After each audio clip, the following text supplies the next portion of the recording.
Hello and welcome to Alan History Nerd. This is another US politics video in which I'm looking at interpretations and debates of democracy and participation in the US. This is an important part of the A-level specification, in particular component 3A, which looks at US politics. And it's part of my wider playlist, which looks at the whole of the A-level specification as I teach it with the US option for my component 3, and I do nationalism as my non-core ideology. And part of the key aims of my channel is to provide videos that cover absolutely everything on that, and we're pretty close to having done that now. So that there are over 150 videos now on this channel about A-level politics, and there's another 150 plus on other things, mainly focusing on different history topics. So this is part of component 3A of Edexcel A-level politics, as I said, and it is looking at interpretations and debates of US democracy and participation, including advantages and disadvantages of electoral process and the Electoral College and the debate around reform, the role of campaign finance and the difficulty in achieving effective reform, the role of incumbency in elections, the ways in which interest groups can influence the three branches of government and policy creation, including the role of PACs and SuperPACs and their impact on democracy.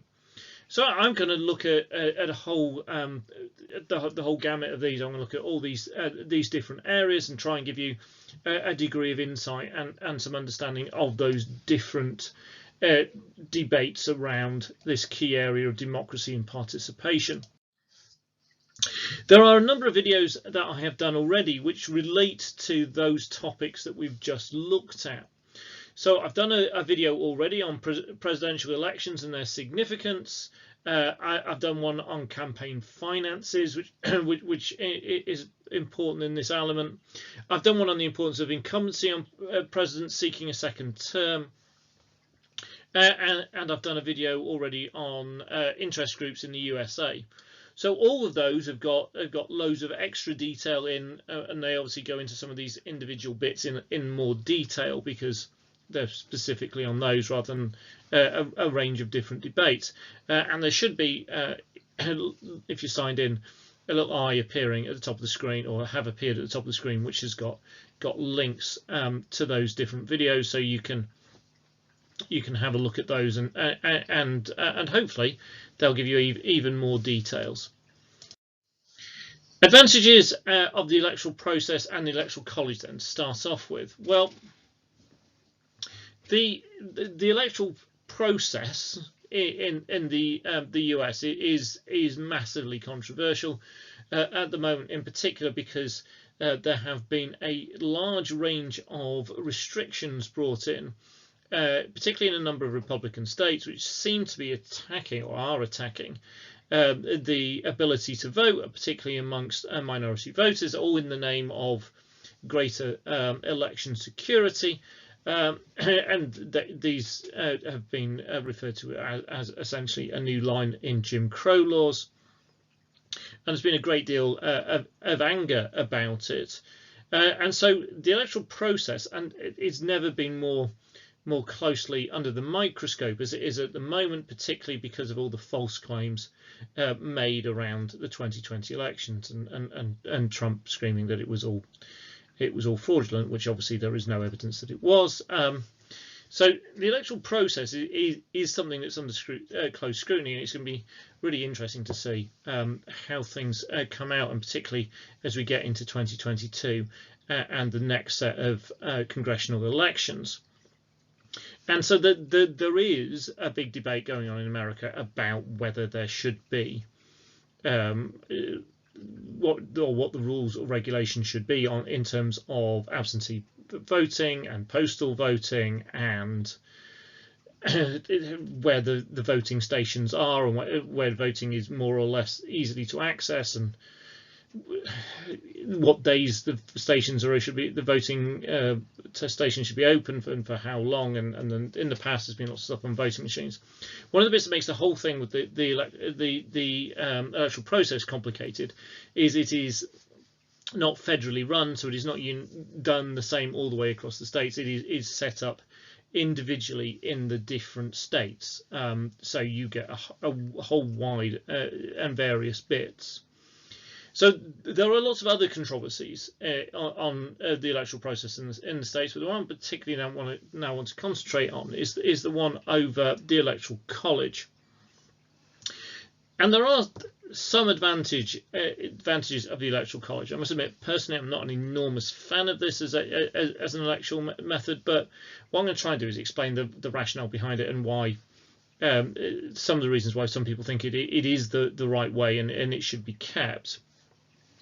First of all, it produces a clear winner. So the use of winner takes all systems in terms of the way that votes are turned into electoral college electors is winner take all used in most states. So if you get most votes in that state, you get all the electoral college votes from that state. There are a couple who do it proportionally, but the vast majority is the winner takes all. So it means that a winning candidate does not need 50% of the vote to get 50% or more of the electoral college votes.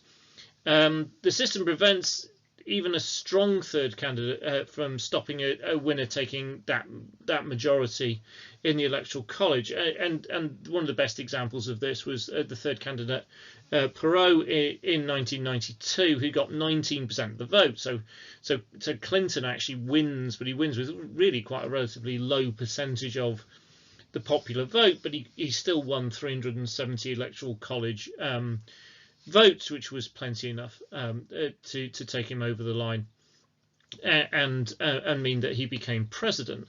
So the electoral result should be clear-cut and definitive, and it's a system which has been used for such a long time in the States, and so therefore there's a great deal of kind of a clarity to it, and it does mean that there is a clear winner.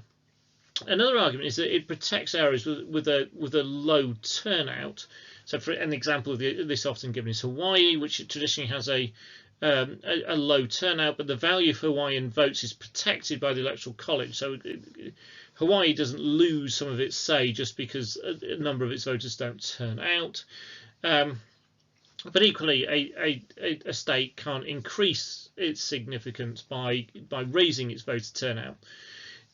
And this bit about protecting the different states is a fundamental and important one in terms of the Electoral College, because it's linked to the traditions of federalism and also the traditions of how democracy has always worked in the US. So going back to the time of the Founding Fathers, the small states feared domination and been made irrelevant in comparison to their much bigger neighbours. So if it was just a straight popular vote, the argument goes that essentially the potential presidents they'd only really be interested in places like California and New York and Texas, and places where there are lots and lots of people. And the smaller states would just get ignored because they become an electoral irrelevance, really, in a lot of ways, with a much smaller number of voters. So the focus would be on the big states, and the Electoral College protects the small states. It means that they are actually overrepresented. So because all states get 2 senators regardless of size, and therefore a tiny state in terms of population like Wyoming, it gets its 2 senators and it's 1 member of the House of Representatives, and it is disproportionately represented. And this means that the small states cannot be ignored. And this is kind of linking to the idea that federalism is important, that every individual state is important. The voice of that state should be heard in terms of a collection of the states in Congress. And actually, the Electoral College does a lot to reinforce the idea of state identity. It also, again, part of this bit with it protects rural voters, you could argue as well, because again, people wouldn't be worried about the votes in the countryside where there's fewer people. They'd be concentrating on the cities where there's a lot more votes, and so all of this would, although there's a lot of rural areas in the state, so there is actually a very, very sizable rural vote, but it's obviously it's spread out across the whole country rather than concentrated in cities. And campaigning's different now. You're not travelling around doing it as much, although obviously people do. There's an awful lot more now that's digital and things like that. So tradition, again, it's an important part of it. People would say, well, we've always done it. This is how the founding fathers set up the system, therefore we shouldn't change it. We should keep on going with how it's always been done. There are, however, very significant disadvantages to the Electoral College. So the big one is that losers win. So Bush in 2000, he lost the popular vote to Al Gore, but became president. Trump in 2016 lost the Electoral College. I mean, Bush lost by 500,000 votes, which is a lot, but Trump lost by 3 million. It's an enormous gap. And again, many commentators have said that this is really unsatisfactory. You can't have someone in this day and age so fundamentally losing the popular vote and yet still winning an election. There are also flaws in the system when it comes to this. There's the possibility of faithless electors. So because there's this kind of arcane system of doing things where you don't just count the votes, you then send people to actually be electors and cast the votes. And then you get the whole bit with Congress counting the votes. All of this, it adds complexity to it, which is no longer necessary. It's designed for things kind of a couple hundred years ago, so you don't need all this extra complication of it. And all these kind of old steps that are taken because people had to travel thousands of miles to go and cast and all that kind of stuff, and to tell Congress how people had voted, all that's gone. You could just call it once all the votes have been counted and go, well, that's the result. It doesn't need all the rigmarole around it. And really, 2020 has highlighted a lot of the problems with all this. So thankfully, there weren't any faithless electors. There is a long history of it happening in the US, but there was a violent mob that turned up at the Capitol to try and stop the final definitive bit of the result, which kind of, and there was lots of legal wrangling and suggestions that there might be loopholes and stuff that people could get in to stop the votes happening. Now, obviously, supporters of the college would say, well, actually, that didn't happen, but there are problems with it. So the next bit is, whilst low turnout states are protected, other circumstances can lead to the massive exaggeration or loss of importance of a state. The most noticeable of this is whether you're a swing state or not. So actually most of the election campaigning takes place in about 12 states at most in most elections, and these key battlegrounds get almost all the attention, they get almost all the campaigning. The votes here can make an absolutely vital difference in terms of what the outcome of the election is. And so we looked at in 2020 there were Pennsylvania and Arizona and Georgia were seen as kind of absolutely key battlegrounds, but there was plenty of America that wasn't. And so this idea of protecting the votes of people in some states because of certain characteristics, it seems odd when actually what the system really does is it discounts the significance of the votes of people in most places. So if a vote is very safe and you've clearly got a majority for one party or the other, so for example California for the Democrats or Wyoming for the Republicans, then you can kind of start filling in electional maps with the outcome before they happen. And I don't know if any of you did this when the 2020 election was going, but you filled in your maps and you counted out your Electoral College votes, and there's a load of them where you just knew beforehand how it was going to go. And again, are you therefore disenfranchising Republicans in California and Democrats in Wyoming? Because they'll vote, but their vote will have no impact, and actually it doesn't matter how high you stack the votes in those areas. Every time someone votes and it's already at the point where the Democrats or the Republicans have already got enough votes to win that state, then those are wasted votes as well. And whilst if you had it where it was just pure popular vote, then every vote would count the same regardless of where it was cast, what state it was in, all the rest of it. That would obviously cause huge problems with the fact that all the voting systems and everything are state based. So you've got the breakdown with all that, and you'd have to change the whole thing and make it federal run. I'm not sure how much popular support there would be for that in the States. Part of this distortion of it, the Electoral College gets, is positive on the other side, but small states are massively overrepresented. So some really good maths on this. California is 63 times bigger than Wyoming in terms of population, but it only receives 18 times more Electoral College votes. So another way of looking at that, it takes 720,000 votes to generate an Electoral College vote in California. But it only takes 190,000 votes in Wyoming to generate an Electoral College vote. So fundamentally, therefore, the voting system is unfair on the people of California compared to the people of Wyoming. And again, this goes back to the bit I said before, because each state has 2 senators, and they get at least 1 member of the House. And then for actually the smaller the state, the more disproportionately well represented it is. And fundamentally, I think there's a massive issue here. There have been calls to look at all of this in more detail. There's great anger about some of the electoral reforms being carried out in some of the Republican states. The problem with this, and it's a great similarity with the UK actually, is whilst not in power, parties tend to complain about the electoral systems, but then when the electoral system puts them in power, they tend to forget about it being such a bad idea. So there was, in the lead up to 2020, there was lots of calls in the Democrat Party that things needed to be changed, and that we needed to look at a system of looking at the popular vote as a whole rather than the Electoral College, and and partly that was because of the 2016 result.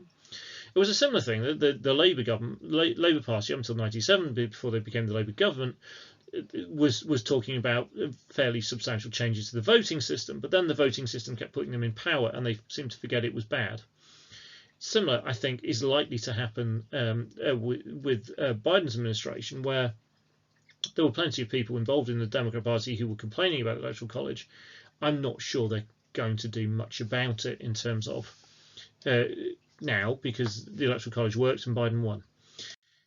From their point of view. Now, there is debate about reform, and it's made difficult by a number of things.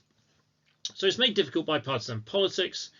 It benefits the Republican Party, essentially, the Electoral College, and that benefit was shown in 2020 and 2016 when they lost the popular vote but still won the election.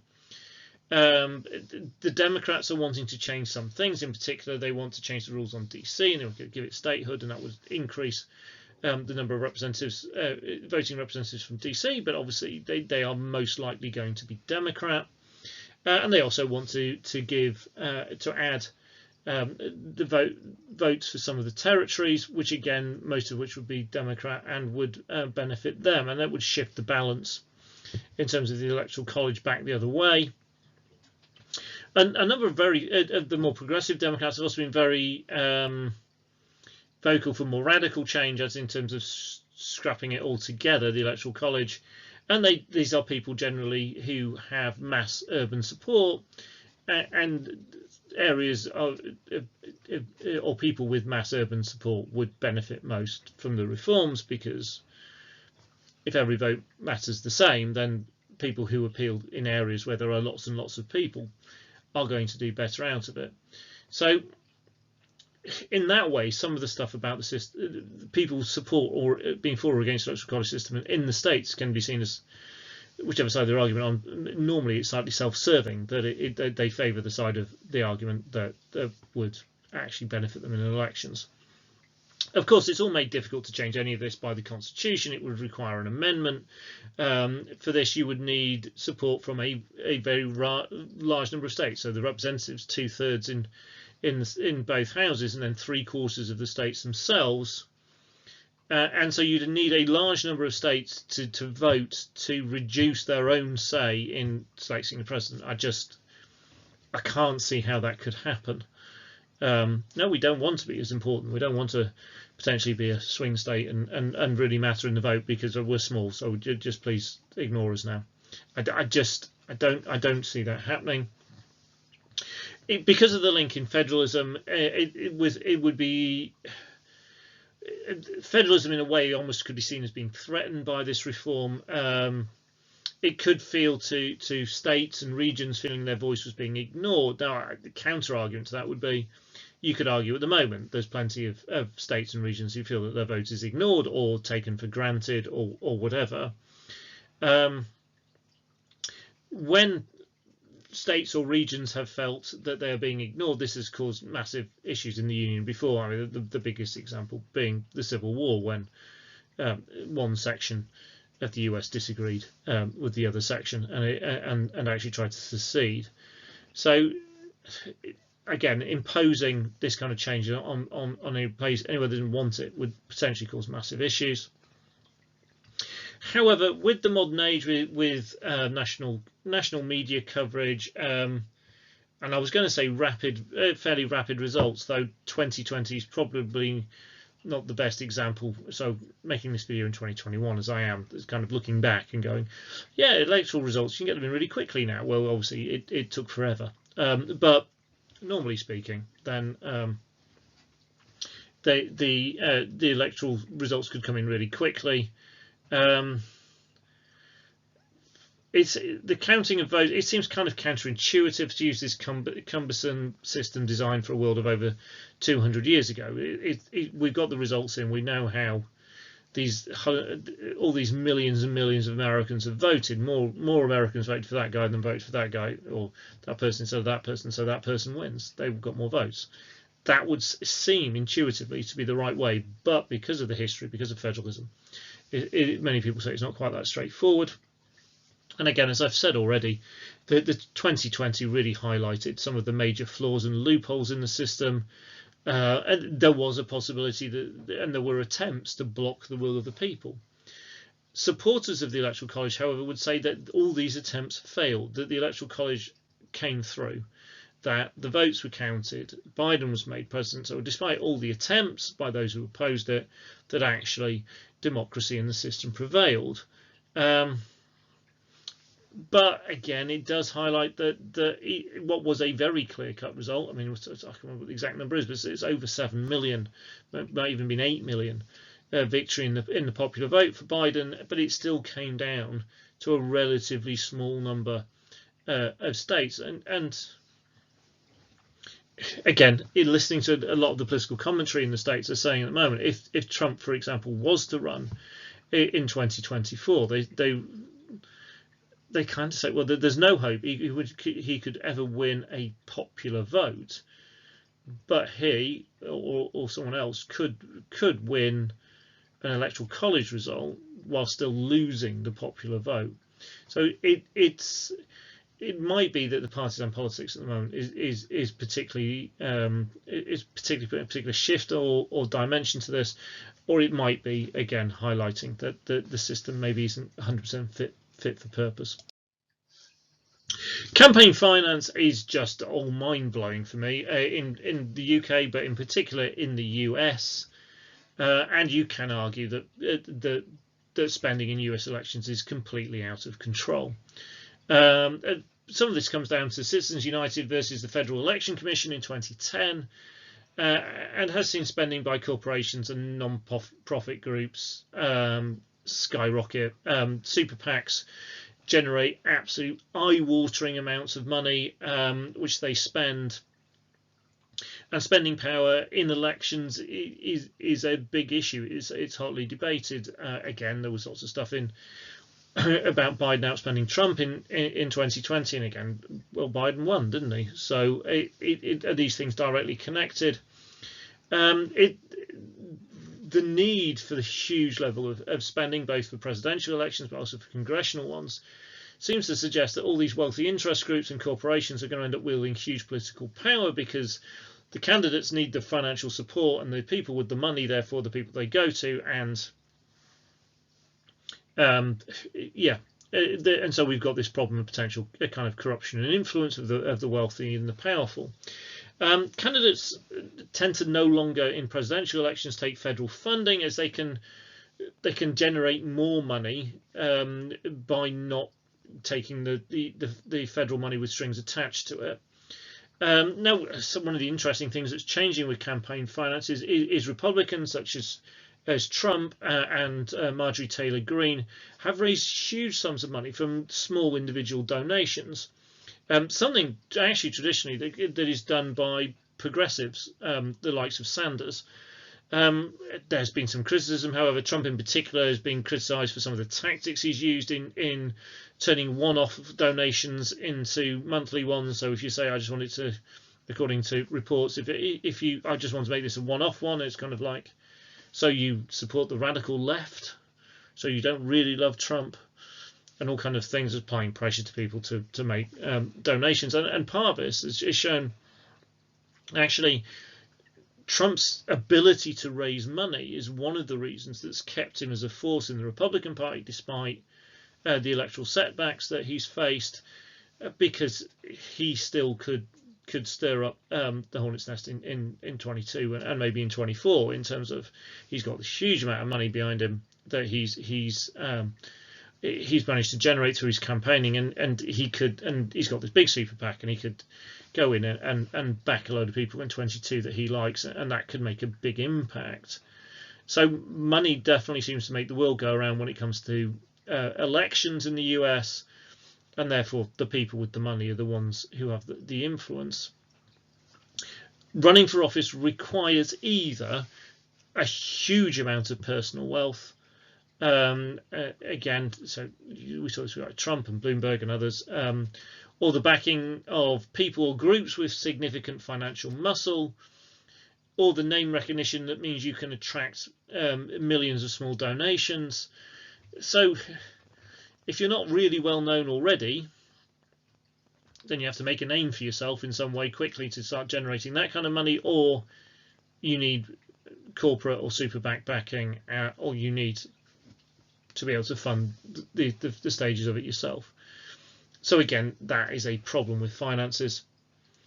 It's not always those that spend the most that win, but it does seem to help, and those without the financial backing just can't compete in this kind of system. Now, it's going to be difficult really to achieve any effective reform on finance in elections, partly because essentially donating money or spending money on a candidate's behalf, or spending money to promote a cause, is protected by the First Amendment. It is part of freedom of expression. Any interference with this can be seen as restricting freedom of speech, which is, again, it's protected by that First Amendment, so you can't mess with it. This was highlighted by Citizens United versus FEC in 2010, and this means that the corporations and non-profit organisations can spend as much money as they like on political campaigning. Politicians need financial support. Now, if there's going to be massive reform, then it would have to be voted for by the politicians. Are they going to vote to cut off the gravy train of money that puts them in the position where they're in? How are their backers going to react if they start talking about strong restrictions on financial backing by super PACs or corporations or whatever else? So that seems unlikely. Super PACs, interest groups, corporations, all these, they use their finances to wield influence.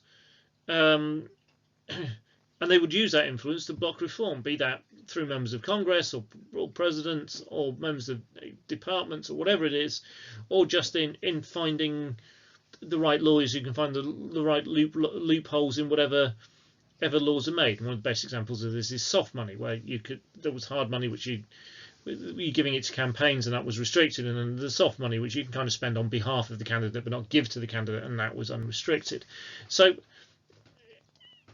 again, with the kind of the dollars kind of greasing the wheels, as it were, it seems very difficult to see how these things could be changed.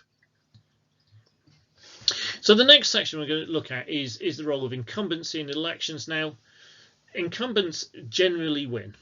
Is the fundamental on this is most of the time, be it presidents or members of the Senate or members of the House, incumbents generally win. And you'll see if we go into 2022 then that actually where there'll be a lot of kind of feeling that the seats might shift is where actually the incumbent has retired or has resigned, and they've gone, and you've got essentially a fresh fight between two new people. If you've got an incumbent, it's difficult to beat them, and this is partly because they have a load of advantages. So and they use their power to their advantage. So they can bring key benefits to voting groups within their constituency or to a particular key swing state, because they're the member of Congress or because they're the president, and therefore they have the power to do stuff. Now the people who want to compete with them, they don't have the power to do that because they're not in power. Particularly in presidential elections, if you will have instant name recognition. If you are the president, you will be phenomenally well known. And it's similar in your state as a member of Congress or a senator, you will have that immediate name recognition, and if you get to a case of it's person I know versus who are they, then people tend to more likely to vote for the person they know. There's lots of research that shows name recognition is absolutely key in US elections, which is why we see celebrity crossover into politics and things like that. And almost always, in almost all cases, the incumbent holds the advantage in terms of name recognition. Part of it is experience. So if you are the incumbent, that means you won at least once. So you know how to win, and you will therefore have the experience. You probably have a team behind you who have helped you win the previous time, and it's easier to pick up resources because you are a proven team. You are a proven winner in the political game. And therefore, getting people to back you and support you in terms of finances as well as voting for you, it is easier. Generally speaking, incumbents aren't given a primary challenge, and therefore they kind of avoid the bruising experience of going through the primaries and all the difficulties that can bring, and all the name calling and stuff from within your own party. And so that can set you off. So you start more smoothly into the campaign once the other side's been bashing itself around the head trying to decide on which candidate, and that generally means you have a shorter campaign, one where you are always focused on what you're saying and how it's better than the other party, and you're not actually having to worry about people within your own party. So like a primary challenge can be a big advantage. On the other hand, one of the biggest disadvantages, I think, of being the incumbent is if anything has gone wrong, because it's difficult to blame it on anybody else, particularly if you've been in place for a long time. And presidents get 4 years. So after 4 years, if you're turning around and going, oh, all the stuff that's bad is the other guy's fault, I'm not sure that washes particularly well. So Obama was blamed for the failure to pass healthcare reform, and we see a drop in his vote. George Bush Sr. Was blamed for failures in the economy in particular. He failed to stick to his promise of no new taxes, and that meant he didn't get a second term.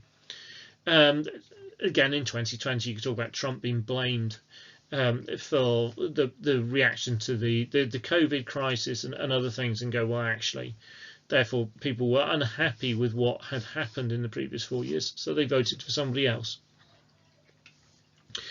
Name recognition in the media, I've said that that's a big issue, and most of the time the president has the advantage over the challenger, but that can soon be outdone. If the challenger is as well known as the person they're challenging, then that name recognition thing goes. Also, name recognition, if that name recognition is got negative connotations connected to it all the time, is maybe not the greatest thing either. Electoral resources, if you've got a very popular challenger, they will attract financial backing. If the writing's on the wall, or a president or a member of Congress is particularly unpopular, then they might actually struggle to generate finances. And we saw, for example, fallout between Trump and some normal traditional backers of the Republican Party. Now, one of the big things in American elections is momentum. Now, I think not having a primary challenge is a big advantage, but you can argue that when you get into the election proper, the person who's going through the primaries has got momentum going. They're building up speed, so they kind of hit the ground running, whilst the incumbent might start cold, essentially. And it depends. If they've whipped up a bit of media storm and the media really likes them and they're getting loads of media attention, having won their primary, then that can mean that they're a bit more polished and a bit more ready for the fight, as it were. The next bit I'm going to look at is the ways in which interest groups can influence the executive. Now, this can be simple things like supporting them in elections and raising funds and generating publicity, and things like SuperPACs can promote or attack a candidate, same with any pressure or interest group. They might try lobbying the president. They're more likely they're going to focus on other members of the executive to influence policy and promote legislation ideas. And they might build a close relationship with particular executive departments or executive agencies or regulatory committees. And some of this then can be seen as the slightly more tricky part of everything that goes on Washington. People talk about it being about the kind of the murky side of it, where actually if there's an interest group and it's got very close to a regulatory committee or an executive agency, and they're supposed to be regulating the actions of the members of this interest group, then it doesn't look like it's going to be quite as objective, and so they can gain quite a lot of influence through this. It might be that they show kind of support for president's policies, and they create positive publicity and media coverage over it. Obviously, they could do the complete opposite as well. So they're more likely to influence the president by being on his side and backing him, and therefore it might get more invited into the fold. But equally, an attack might draw attention. Another key group for the interest groups to influence is the legislature, and there's various different ways that they can do this. It could be by lobbying the congressional party leadership, in particular, if you can get hold of them, the committee chairs or individual. It could just be more individual members of Congress to get support for or against a bill that's going through Congress. Alternatively, an interest group might get the constituents of members of Congress to write to them. So if they can't directly lobby the member of Congress, they might get the members of their group, their wider supporters, to kind of do it for them by writing to their member of Congress, and they might pre-prepare letters and put kind of scaffolds on websites and things like that. Sometimes interest groups can work quite closely with members of Congress and get them to propose a bill that they have pre-prepared for them. And then we've got all the stuff to do with the election. So they might promote or oppose a candidate in congressional elections. Members of the House, in particular, they're elected every 2 years, which means they're almost kind of permanently looking for campaign support. And pressure groups will do things like publish voting records on particular issues that they care about to show how in line a particular member of Congress is or isn't with them, and in terms of what they want and what they're arguing for. Interest groups also look to influence the judiciary, in particular the Supreme Court, and this might be about directly taking cases or being involved in cases in the Supreme Court. And the Supreme Court is kind of the key final place where you can challenge any federal law, state law, or executive action. My most famous example is the NAACP brought the Brown versus the Board of Education case in '54. More recent one, NRA, played a key role in the District of Columbia versus Heller in 2010. Interest groups might produce amicus briefs regarding a case that's been brought into court where they have a key interest, and this might be something that the judges consider and look at. again, because the idea of pluralism and these interest groups kind of representing the views of large numbers of people, but often also having lots of research and expertise behind them in terms of their knowledge of their area of interest. And the other area where a pressure on the Supreme Court might come is actually pressure on presidents and senators regarding the nominations to the Supreme Court. So it might be an interest group. It comes up very firmly or very strongly against a potential member of the Supreme Court and tries to influence the Senate in terms of how they vote, or trying to influence the president in terms of who they select. Now, and this is another area of debate, is the role of PACs and super PACs and their impact on democracy. So do they do good for democracy, or is this the shady and more corrupt side of politics, and it's just money making things happen? Well, start with the positives. So one of the big bits about this is that it can get people involved in politics and get them voicing key issues.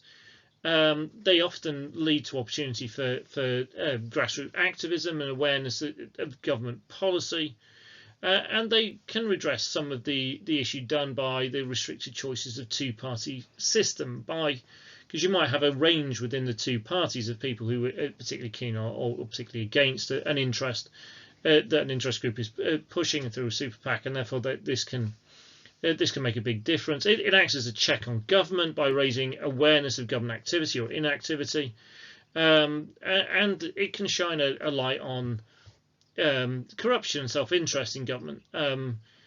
So groups such as the NAACP and the ACLU specialise in protecting the rights of the people, and therefore it can be seen as an important part of democracy. And it can be that they help represent the views of minority groups that might otherwise have not been heard. And again, this is part of pluralism. And this means that the interests of all can be considered before a degree of compromise is found. Now, on the other hand, what you might see with this is that you've got groups who are promoting violence or illegal activity, and we saw this particularly with what happened in the Capitol building in January 21. We can see it is putting restriction on elected government, where interest groups act to stop the actions of elected government from doing what they were elected to do, seen as interest groups and PACs that were acting to try and block aspects of the Affordable Care Act, a key policy in which Obama had been elected by significant numbers.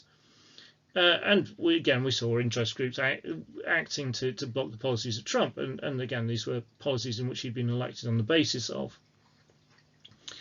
But one of the biggest ones with this is what we see as an inequality of representation. So with these groups, particularly the groups with very large amounts of money, then they will have a degree of access and contacts that others don't, and therefore you could see a disproportionate impact on decision makers actually made by a relatively small group of people.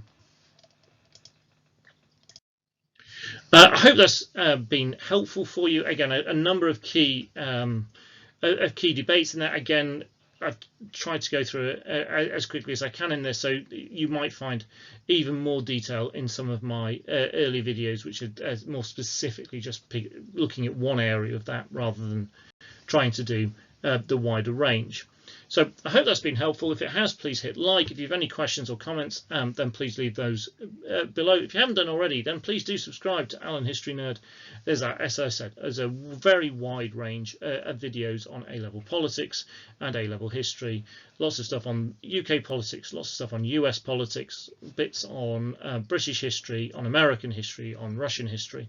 So hopefully lots of stuff that you'll find interesting and engaging. Thank you very much for watching.